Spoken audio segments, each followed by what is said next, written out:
Of course nze nga bulijjo olumala kino ate nga mbaka ekirala ekyo nagamba ekyo nakyo kimaze ne kakitegeeza nyina tukatukola ekisingako awo so kati ate ndi mu kutunuulira mwaka guno na biki bye nyina kukola mwaka essaawa eno. Era tukimanyi bulungi nti twaliko successful.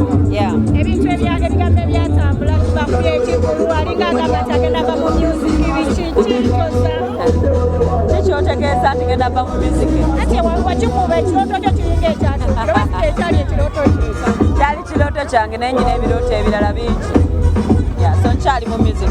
Music is my passion, music is my purpose. Ebirala byonna nja bikola naye music wali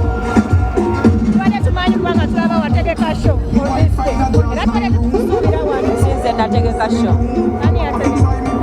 muntu yanhayaringa ngabona agamba kabako yakola show ye naye is business nateeka leero waliwo shows endala nyingi kati eyo yakabako nali sigimanyi nako nagenda owulira nga abantu kumbe bambi manyi show naye saamanya nakumanya nti lunaku lwe lumu so naye teyakintendinga mu ngeri yakola kintu kyonna naye shows nyingi leero naye ate era ndi wano ni musupportinga Spice era oluva wano ate nga ngenda nga nsupportinga ne kabako era waba kubeerawo n'omulala era nandigeze ne musupportinga so nsobola okukola shows musanvu ekiro so kati ekikulu kyaflotinga linnya lya Shiba era abantu ne beewuunya nnyo ne wabawo n'ebyatambulaawo like nga kiraga nti abantu banyiivu nnyo tewali nyawo kiriwo era sigenda kirwako kivulubuvulu ng'ebirala nga wenkunnyonnyodde mukwano gwange yateeka ekivulu nga nze nkikulembedde naye teyakikola mu butanwa oba mu kulumya ng'era nti leero lwakutaano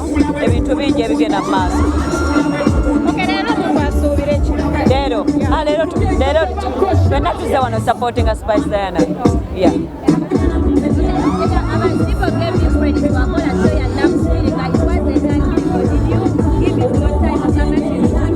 Wanye?